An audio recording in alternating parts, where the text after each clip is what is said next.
Hello साथियों, जय हिंद, वंदे मातरम। स्वागत है आप सभी का एक बार फिर से आपके अपने यूट्यूब चैनल रानी लक्ष्मीबाई क्लासेस में। साथियों, मध्य प्रदेश पुलिस कांस्टेबल भर्ती 2023 का नोटिफिकेशन आपके सामने आ गया है। तो अब आपको करना क्या है साथियों, आज हम लोग जो है देखेंगे science plus MP GK plus साथियों जीएस के जितने भी प्रश्न प्रीवियस ईयर परीक्षा में पूछे गए हैं उन सबको हम लोग आज देखेंगे।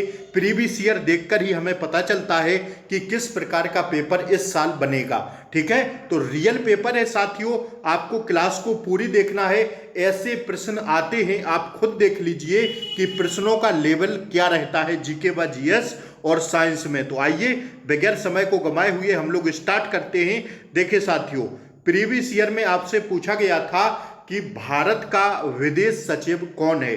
तो ध्यान रखिएगा, जो आपसे प्रीवियस ईयर में यह प्रश्न पूछता है कि भारत का विदेश सचिव कौन है, पहले तो साथियों आप लोग एक काम करिएगा, अगर आपको अच्छे से तैयारी करनी है तो प्लीज आप लोग एक नोटबुक पेन हाथ में लेकर बैठा कीजिए। जैसे मैं जो भी पॉइंट लिखवाता चलूं आप लोग मेरे साथ लिखते हुए चलिएगा। साथियों, अगर आप लोग 1 से 1.5 महीने हमारे साथ रहते हैं तो साथियों मैं दावा करता हूं, वादा करता हूं कि आपका सिलेक्शन 100% होगा। तो साथियों आइए, पहला प्रश्न देखिए, भारत का विदेश सचिव कौन है। ध्यान रखिएगा, अगर प्रीवियस ईयर के हिसाब से देखा जाए तो इसके ऑप्शन के हिसाब से इसका राइट आंसर हो जाएगा ऑप्शन ए, जयशंकर। लेकिन साथियों हमें 2023 की परीक्षा को मद्देनजर रखते हुए तैयारी करनी है। तो 2023 में छापिए आप लोग, भारत का विदेश सचिव कौन है, छापिए आप लोग, मेरे साथ लिखते हुए चलिएगा। कौन है? विनय मोहन क्वात्रा। लिख लीजिए साथियों, विनय मोहन क्वात्रा। ठीक है ना, प्रश्न छपेगी, ऐसे ही प्रश्न आपको आपकी परीक्षा में देखने को मिलेंगे। विनय मोहन क्वात्रा लिखिए साथियों, वर्तमान में यह विदेश सचिव हैं। और साथियों इस पॉइंट को हेडिंग करके लिख लीजिएगा कि वर्तमान में भारत के विदेश सचिव कौन है। ऐसे ही प्रश्न मैं आपको धीमे धीमे करवाता चलूंगा, बस आप लोग इस चैनल को सब्सक्राइब कर लें, बेल आइकन प्रेस कर दें ताकि क्लासों का नोटिफिकेशन आपको प्रॉपर मिलता रहे। ठीक है, आइए अब हम लोग दूसरा प्रश्न देखेंगे जो आपसे आपकी परीक्षा में पूछा गया। हिस्ट्री का अति महत्वपूर्ण प्रश्न है, किसे शेर ए पंजाब के नाम से जाना जाता है। Previous year MP police constable का पेपर है, तो बस आप लोग मेरे साथ बने रहिएगा। किसे शेर ए पंजाब के नाम से जाना जाता है, तो आप सब लोग जानते होंगे कि लाला लाजपत राय को जाना जाता है शेर ए पंजाब के नाम से। लिख लीजिएगा साथियों स्टार लगा के, ठीक है ना। किसे शेर ए पंजाब के नाम से जाना जाता है, तो लाला लाजपत राय को जाना जाता है। ऑप्शन डी इसका सही जवाब है। आइए नीचे साइंस के क्वेश्चन है, आप लोग बने रहिएगा। ठीक है, क्लास छोड़ के मत भागिए, पूरी क्लास को देखिए। ठीक है ना, गंगा संरक्षण के लिए केंद्रीय मंत्री कौन है। यह प्रश्न साथियों मैंने 2017-18 की कांस्टेबल परीक्षा से लिया है। तो साथियों उस टाइम थी कौन? उमा भारती जी। कौन थी? उमा भारती। तो इसका राइट आंसर है उमा भारती। लेकिन वर्तमान में लिखिए, गंगा संरक्षण के लिए केंद्रीय मंत्री जो हैं कौन है? श्री गजेंद्र सिंह शेखावत। लिखिए, श्री गजेंद्र सिंह शेखावत। लिख लीजिए साथियों छाप के, कौन है? श्री गजेंद्र सिंह शेखावत हैं वर्तमान में 2023 में गंगा संरक्षण के लिए केंद्रीय मंत्री। ठीक है, आशा करते हैं आप लोगों ने इस क्वेश्चन को लिख लिया होगा। आइए अब हम चौथे क्वेश्चन को देखते हैं। ये रहा आपकी स्क्रीन पर।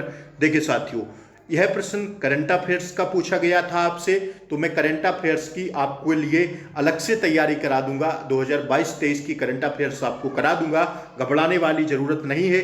पहला पेपर मैंने इसलिए लिया है ताकि हमें और आपको पता चल सके कि लेवल क्वेश्चनों का कैसा रहता है। ठीक है ना, बिल्कुल भी नहीं घबराइए। Science, MP GK, GS, current affairs सारी क्लासें आपको इस चैनल पर मिलेंगी।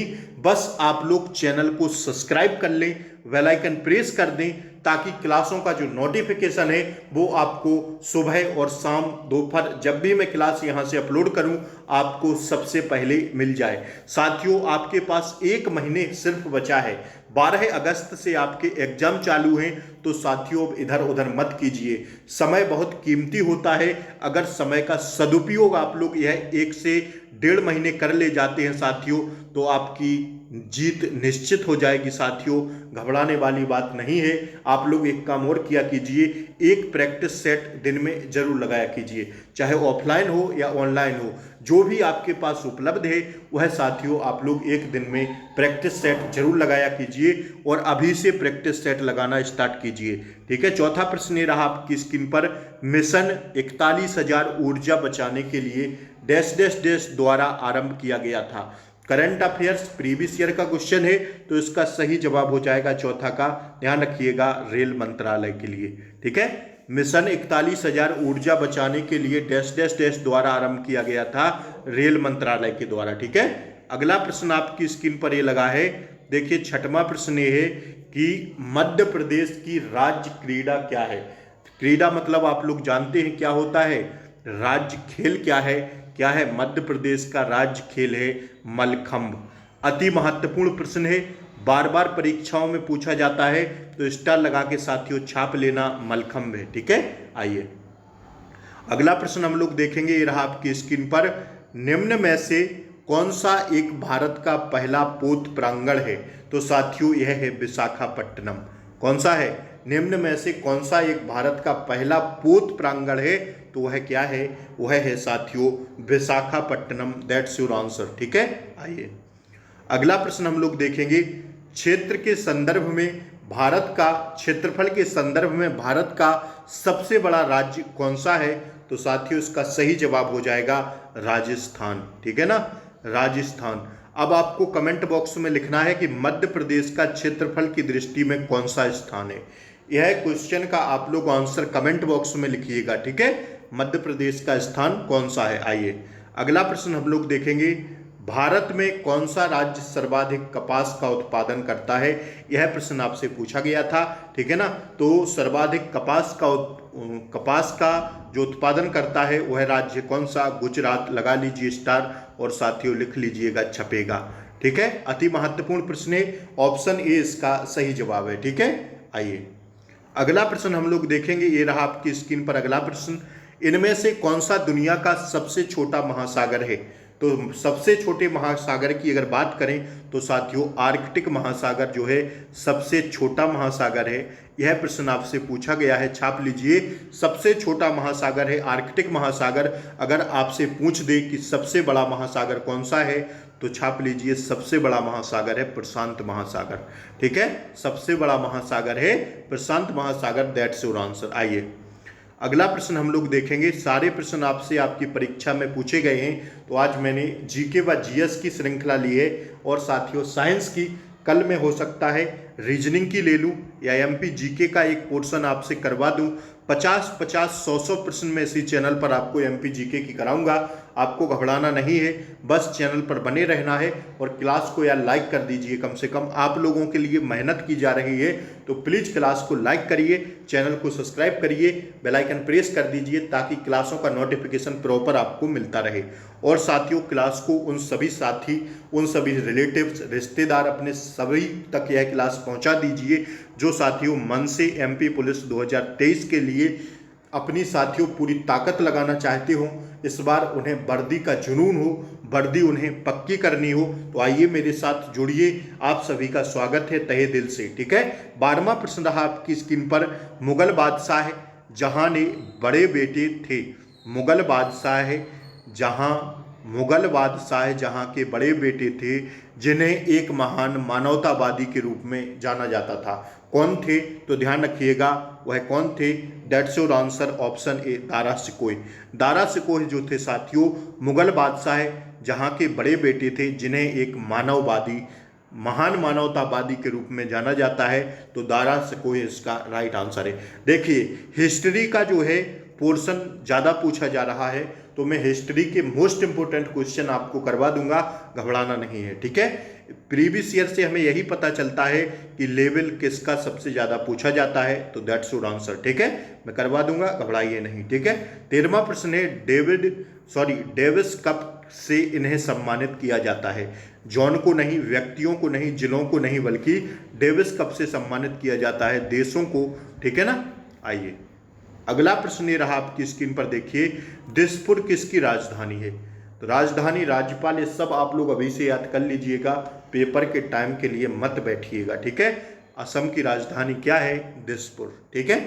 आइए अगला प्रश्न हम लोग देखेंगे।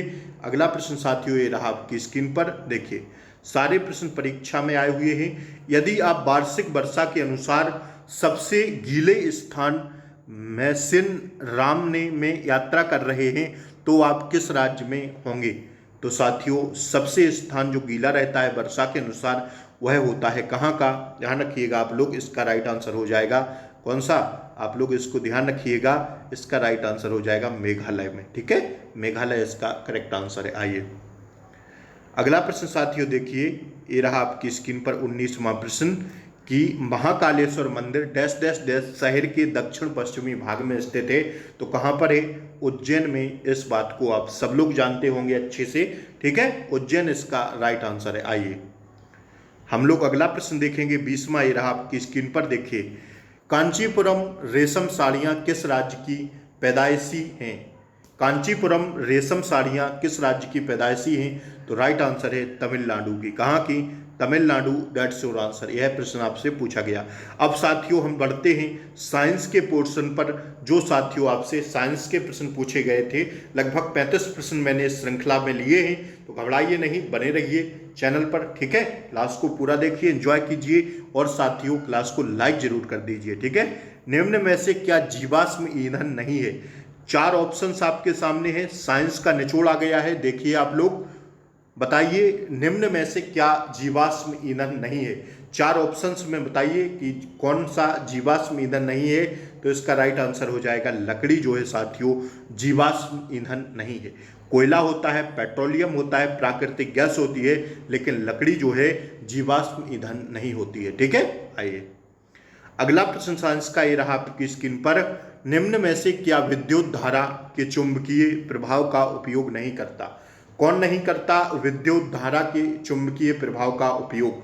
तो इसका सही जवाब हो जाएगा साथियों, दैट्स योर आंसर, विद्युत बल्ब।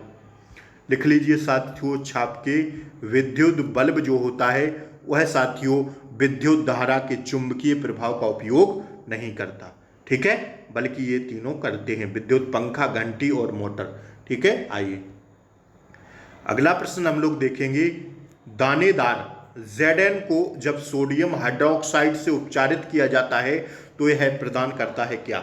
Zn मतलब दानेदार को जब सोडियम हाइड्रोक्साइड से उपचारित किया जाता है तो यह क्या करता है? तो यह साथियों करता है, ध्यान रखिएगा आप लोग इस बात को, यह सोडियम जिंकेट बनाता है, ठीक है। क्या? Sodium zincate. आइए ऑप्शन बी इसका सही जवाब है, ठीक है ना। आइए अगला प्रश्न देखिए, काटने और वेदन उपकरण इसलिए तीक्ष्ण किए जाते हैं क्यों? तो ध्यान रखिएगा, देखिए काटने और वेदन करने वाले उपकरण इसलिए तीक्ष्ण की जाती है, मतलब नुकीले की जाते हैं, क्यों? क्योंकि साथियों क्या होता है, इससे होता है क्या, क्षेत्र को कम करने और दाब बढ़ाने के लिए। क्या? क्षेत्र को कम करने और दाब बढ़ाने के लिए। ऑप्शन थर्ड इसका सही जवाब है, ठीक है ना। आइए अगला प्रश्न हम लोग देखेंगे, चौथा प्रश्न ये रहा आपकी स्क्रीन पर, जब एक अधिभार या लघु पतन होता है तब विद्युत परिपथ का वह घटक जो स्वचालित रूप से बंद हो जाता है कहलाता है क्या? तो ध्यान रखिएगा साथियों, इसका सही जवाब हो जाएगा, क्या कहलाता है?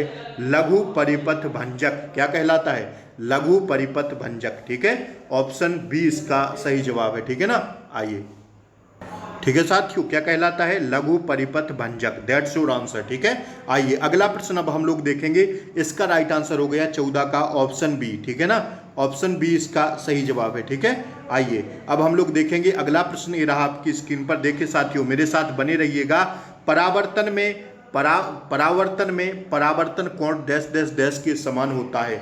परावर्तन में परावर्तन कोण किसके समान होता है? आपसे यह प्रश्न पूछा जा रहा है तो आपतन कोण के बराबर होता है। किसके? आपतन कोण के समान होता है। परावर्तन में परावर्तन कोण आपतन कोण के समान होता है। That's your answer. ठीक है, आइए अगला प्रश्न हम लोग देखेंगे। ये रहा आपकी स्क्रीन पर 19वां प्रश्न। मैथियास सेलाइडेन तथा थियोडोर स्वान अपने निम्न सिद्धांत के लिए प्रसिद्ध हैं। किसके लिए प्रसिद्ध हैं? तो ध्यान रखिएगा आप लोग इस बात को, यह जो प्रसिद्ध हैं यह है किसके लिए? कोस्का के लिए। किसके लिए? कोस्का इसका राइट आंसर है। ठीक है, ऑप्शन थर्ड इसका एकदम सही जवाब है। आइए अब हम लोग देखेंगे 20वां प्रश्न ये रहा आपकी स्क्रीन पर कि सूक्ष्म जीवों के किस समूह से मलेरिया तथा कालाजार के कारक जीव संबंधित होते हैं? सूक्ष्म जीवों के किस समूह से मलेरिया तथा काला अजर के कारक जीव संबंधित होते हैं? तो ध्यान रखिएगा इस बात को, प्रोटोजुआ से। ठीक है, किससे? प्रोटोजुआ से होते हैं। ठीक है ना, मलेरिया तथा काला जार के जीव संबंधित होते हैं किससे? प्रोटोजुआ से। छाप लेना आप लोग इस बात को। ठीक है, किससे? प्रोटोजुआ इसका राइट आंसर है। आइए अगला प्रश्न ये रहा आपकी स्क्रीन पर। निम्न में से कौन वातावरण को उसके बहुत से प्रदूषकों से साफ करता है? निम्न में से कौन वातावरण को उसके बहुत से प्रदूषकों से साफ करता है? तो वह होता है क्या? ध्यान रखिएगा आप लोग, वर्षा। वर्षा जो होती है साथियों वह वातावरण को उसके बहुत से प्रदूषकों से साफ करती है। ठीक है, जब पानी बरसता है। आइए अगला प्रश्न ये रहा आपकी स्क्रीन पर। वनों की कटाई से मृदा अपरदन तेजी से बढ़ जाता है, क्यों? वनों की कटाई से मृदा अपरदन तेजी से बढ़ जाता है, क्यों? तो ध्यान रखिएगा आप लोग इस बात को, क्यों बढ़ जाता है? जड़ों मृदा को दृढ़ता पूर्वक पकड़ती हैं, इसलिए क्या होता है? वनों की कटाई से मृदा अपरदन तेजी से बढ़ जाता है। क्यों? जड़ें मृदा को दृढ़ता पूर्वक पकड़ती हैं। ठीक है, ऑप्शन ए इसका सही जवाब है। आइए अगला प्रश्न देखिए साथियों, साइंस का अति महत्वपूर्ण प्रश्न है। जोतना मृदा को डैश डैश डैश बनाता है, कैसा? जोतना मृदा को बनाता है खरपतवारों से मुक्त, बिल्कुल बनाता है, आप लोग जानते हैं। उद्धरती और ढीला भी बनाता है, जो हमारी मिट्टी रहती है वो उद्धरती और ढीला कर देती है जब हम खेत को जोतते हैं। हवादार और खाद के लिए आसान बनाता है। तो साथियों यह तीनों ऑप्शन सही हैं। जोतना मृदा को कैसा बनाता है? उपर्युक्त सभी बनाता है। ऑप्शन चौथा इसका सही जवाब है। अति संभावित प्रश्न था। ठीक है, अगला प्रश्न देखिए साथियों। ल्यूकोसाइट को श्वेत रक्त कणिकाएं कहा जाता है, क्यों? ल्यूकोसाइट को श्वेत रक्त कणिकाएं कहा जाता है, क्यों? तो ध्यान रखिएगा इस बात को, क्यों कहा जाता है? वे रंगहीन होती हैं। क्यों कहा जाता है ल्यूकोसाइट को श्वेत रक्त कणिकाएं? इसलिए कहा जाता है क्योंकि वे रंगहीन होती हैं। कैसी? रंगहीन होती हैं। ऑप्शन चौथा इसका सही जवाब है। ठीक है, आइए अगला प्रश्न देखिए साथियों। संकुचनशील प्रोटीन इसमें पाए जाते हैं, किसमें पाए जाते हैं? तो ध्यान रखिएगा, पेशियों में पाए जाते हैं। क्या? संकुचनशील प्रोटीन पेशियों में पाए जाते हैं। क्या? संकुचनशील प्रोटीन। ठीक है, लिख लीजिएगा इसको स्टार्ट करके। आइए आज की क्लास का अंतिम प्रश्न ये रहा आपकी स्क्रीन पर। आपको बताना है नीचे दिए गए पदार्थों की सूची में से 2 अजैव निम्नीकरणीय पदार्थों का चयन करें। रद्दी कागज, चांदी का वर्क, चाय की पत्तियां, DDT, चमड़े के जूते, ऊनी दस्ताने। तो आपको सिर्फ दो का करना है, जो 1 और 2 जो क्या है? अजैव निम्नीकरणीय पदार्थ हैं, उन 2 का चयन करना है। तो चांदी का वक्र और DDT ये साथियों क्या है? अजैव निम्नीकरणीय पदार्थ हैं। तो यही इसका राइट आंसर है। क्या? ऑप्शन 4 इसका सही जवाब है, चांदी का वक्र और DDT। क्लास कैसी लगी जरूर बताएं, कमेंट बॉक्स में जरूर लिखें। अब साथियों आपको कौन सी क्लास चाहिए कमेंट बॉक्स में जरूर बताएं। मैं कल से ही प्लेलिस्ट तैयार कर रहा हूं आप लोगों के लिए, जिसमें साथियों science, MP GK, GK GS सारे प्रश्न रहेंगे साथियों। एक से मिलेंगे आपको। साइंस की क्लासें अलग कर दूंगा, GK GS की क्लासें अलग कर दूंगा, MP GK की क्लासें अलग कर दूंगा, रीजनिंग की क्लास अलग कर दूंगा व मैथ की क्लास अलग कर दूंगा। सारे विषय आपको इसी चैनल पर पढ़ाए जाएंगे। तो प्लीज़ आप लोग चैनल को सब्सक्राइब कर लें, बेल आइकन प्रेस कर दें, ताकि क्लासों का नोटिफिकेशन आपको सबसे पहले मिलता रहे। क्लास को शेयर जरूर कर दें, सभी तक पहुँचा दें है क्लास, लाइक कर दें क्लास को। जय हिंद, वंदे मातरम। मिलते हैं कल सुबह अगली क्लास के साथ, तब तक के लिए Jai Hind, take care, bye bye, नमस्कार।